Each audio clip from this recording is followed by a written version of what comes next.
കേരള ബാലറ്റിൽ ഇനി UDF ക്യാമ്പിൽ നിന്നുള്ള വാർത്തകൾ നമുക്ക് നോക്കാം. തൃശൂർ ജില്ലയിൽ കൂടുതൽ സീറ്റുകൾ വേണം.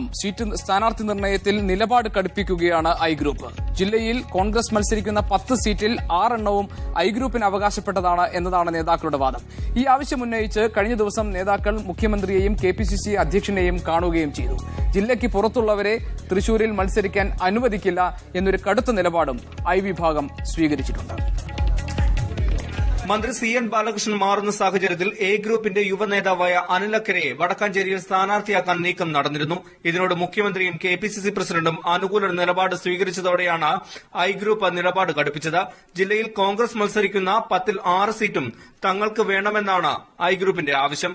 വടക്കാഞ്ചേരിയിൽ ഐ ഗ്രൂപ്പ് നേതാക്കളായ സുന്ദരൻ കുന്നത്ലിക്കോ അജിത് കുമാറിനോ സീറ്റ് നൽകാനാണ് ഐ ഗ്രൂപ്പ് ശ്രമിക്കുന്നത്.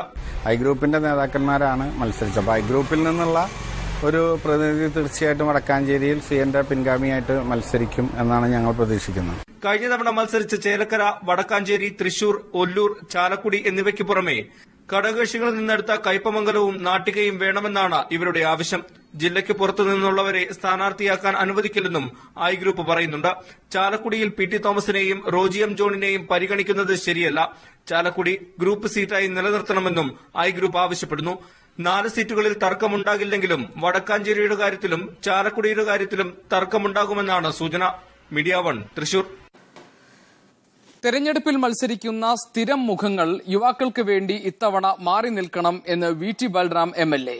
നിരവധി വട്ടം മത്സരിച്ചവർ തന്നെയാണ് വഴിമാറിക്കൊടുക്കുന്നതിൽ സ്വയം തീരുമാനമെടുക്കേണ്ടത്. പേരുകൾ പാനലിൽ മാത്രം ഉൾപ്പെട്ടിട്ട് കാര്യമില്ലെന്നും ബൽറാം മീഡിയ 1നോട് പറഞ്ഞു.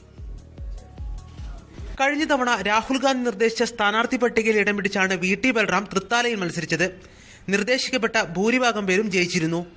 ഇത്തവണ യുവാക്കളെ പരിഗണിക്കുന്നതിൽ സംസ്ഥാന നേതൃത്വം ശ്രദ്ധ പതിപ്പിക്കണമെന്ന് ബൽറാം. അർഹരായിട്ടുള്ള ജനപിന്തുണയുള്ള വിജയസാധ്യത ഉള്ള ചെറുപ്പക്കാർ എല്ലാ ജില്ലകളിലുമുണ്ട്. അവർക്ക് അർഹതപ്പെട്ട സീറ്റുകൾ വാങ്ങിക്കൊടുക്കുക എന്നുള്ളത് തന്നെയാണ് ഏറ്റവും പ്രധാനപ്പെട്ട കാര്യം. കോൺഗ്രസ് നേതൃത്വം അക്കാര്യത്തിൽ സജീവമായിട്ടുള്ള ശ്രദ്ധ പതിപ്പിക്കണം. ഒരു സ്ഥിരം മുഖങ്ങൾ കുറച്ചു പേരെങ്കിലും ഇത്തവണ തെരഞ്ഞെടുപ്പിൽ നിന്ന് മാറി നിൽക്കണം എന്നുള്ളത് തന്നെയാണ് എന്റെ അഭിപ്രായം. കോൺഗ്രസിന്റെ ചില സീറ്റുകളിൽ തുടർച്ചയായി ചിലർ തന്നെ മത്സരിക്കുന്നു. ഇതിന് മാറ്റം വരുത്തണം. വിജയസാധ്യതയുള്ള സീറ്റുകൾ യുവാക്കൾക്ക് നൽകണം. ഇതോടൊപ്പം സംഘടനാ രംഗത്തും പ്രാതിനിധ്യം നൽകണം. പാർലമെന്ററി രംഗത്ത് നിരവധി തവണ മത്സരിച്ചവർ തന്നെയാകണം ഇക്കാര്യത്തിൽ തീരുമാനമെടുക്കേണ്ടത്. കോൺഗ്രസിന് സ്വന്തം നിലയ്ക്ക് തന്നെ സംഘടനാപരമായി വിജയസാധ്യതയുള്ള സീറ്റുകൾ അത് ചെറുപ്പക്കാർക്ക് നൽകാനുള്ള ഒരു മനസ്സ് മുതിർന്ന നേതാക്കന്മാർ, ഈ പാർലമെന്ററി അവസരങ്ങളൊക്കെ ഒരുപാട് ലഭിച്ചിട്ടുള്ള ആളുകൾ ഇനിയെങ്കിലും അത് സ്വമേധയാ വിട്ടു നൽകാനുള്ള ഒരു മനസ്സ് കാണിക്കണം.